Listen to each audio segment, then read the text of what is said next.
So yun, magandang araw mga kamanok. Bali, update ko lang po kayo dito sa ating walang kaliskis na pumasa sa exam nung nakaraang November. Mga 2 weeks ago na siguro.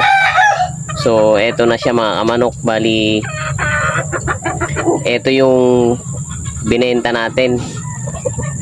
Tapos ngayon, dun sa kanyang exam napilay siya. So pinalitan natin dun sa sa nakabili sa atin. So pinagbigyan naman tayo at ayan po. Bali, i-update ko lang po kayo dun sa status niya ngayon mga kamanok. Bali, ito na po yung ating walang kaliskis. So yung mga walang kaliskis talaga na mga breed ko dito, simula pa nung mga nauna, sure win talaga siya mga kamanok. Sa totoo lang, maniwala kayo sa hindi, wala pang natalo na yung breed ko na walang kaliskis. So eto, bali yun nga, nag-iisa na lang ito. Bali hindi ko siya breed, gawa ng ang daming sa kanya, ang daming comment ba, kumbaga pag tinarian daw madaling mapilay, kumbaga hindi daw mabibili ng maayos, babaratin lang daw. So ngayon, sa dami-dami nung mga breed ko na walang kaliskis, ay talaga nagpapanalo. At ito lang yung isa na tinira ko talaga. So umabot na siya ng 3 years old sa akin. Hindi ko pa siya sinali sa exam, gawa ng syempre busy din tayo sa trabaho. Ito sana pang uwi ko ng Marinduque, pang regalo ko doon sa ninong ko. Kaso yung isang binenta natin ay hindi nagustuhan nung isang buyer natin. So nagbisyo pagdating doon sa kanila, ayaw man laban. So may mga ganun talagang manok. So pinalit natin. Ito yung ipinalit natin. So ito ipang personal ko lang. Kaya ayun, sabi ko nga kung pwede kong palitan, kasi nakita ko doon sa kanyang exam pagkatapos nabalda siya. So ito lang yung kanyang sugat mga kamanok, o yun sa pakpak. Ayan.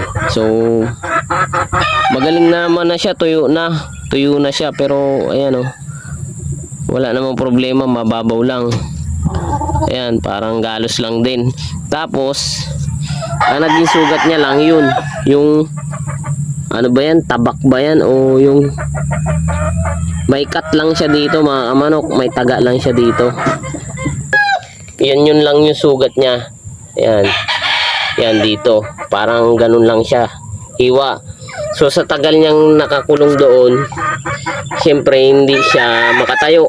So ngayon, ayan, nagkaroon siya ng sugat dito sa tuhod. So kumakayod ng kumakayod. Nung unang dala dito niyan mga kamanok, bali nung Webes, hindi talaga siya makatayo. So kala ko hindi na makarecover, gawa ng hindi niya maiapak. So yan, possible na infection yan, kaya namaga yung ganyan yung forma na syempre hindi siya makaapak na maayos. Naiaapak niya yung tuhod niya, nagagasgas, kaya nagkasugat. Naiaapak niya din dito sa mga sa ipot siguro.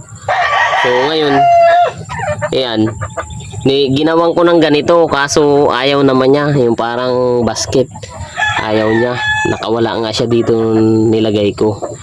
Pero ngayon, yung status niya man na ngayon, makikita nyo naman kanina na nagagalaw-galaw niya at naiapak-apak niya. Bali nung isang araw, nilagyan ko ng antibiotic na ointment doon sa kanya sugat, at nagulat ako kahapon kasi nung pagpunta ko dito, papatukain ko siya, nakatayo na siya. Although yung isang paa niya hindi pa talaga magaling, pero ayun, na surprise ako, gawa na nakatayo na siya. Hindi kagaya nung unang dala dito na talagang sabi ko parang wala na, hindi na makaka-recover. Pero nakita ko siya kahapon, makaka-recover to, sabi ko. At eto nga bali maganda na rin yung ipot niya. Ayan, yung ipot niya Bali, pinapakain ko na rin siya. So, ngayon, ang pinapakain ko muna sa kanya, hindi yung natural na pagkain niya. Bali, yung pansisiw muna. So, papakainin ko muna siya mga kamanok. So, yan. Pakain ko sa kanya mga kamanok, ito. Ayan.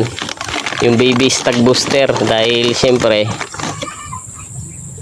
baka hindi siya matunawan. So, isang takal lang. Kunti lang. Tapos, ayan, lalagyan ko ng tubig.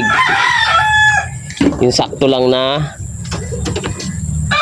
mababasa. Kasi, pangit din mga kamanok pag sobrang daming tubig. Ayan, oh, galing, ang lakas niya kumain. Tingnan nyo. Ayan, so, kung may po nyo siya mga kamanok, so, dahil siguro halos 2 linggo, 1 linggong wala siyang kain. Ayan o. Kaya numipis yung kanyang katawan. Pero eto makaka-recover naman. Bali 2 araw na binigyan ko siya ng antibiotic, yung kapsula. Kaya medyo naiapak-apak niya na siguro yung kanyang yung kanyang paa na may sugat. So yun lang yung sugat niya mga kamanok dito. So naugatan siguro o nalitiran, kaya ganyan na nabalda na siya. Pero feeling ko yan, makaka-recover din yan mga kamanok pag mga ilang linggo pa o ilang buwan pa, maibalik niya yan. So yun, maraming salamat sa panonood mga kamanok. Yun lang yung update ko dito sa ating walang kaliskis na winner. Hanggang dito na lang po yung video ko. Maraming salamat po sa panonood.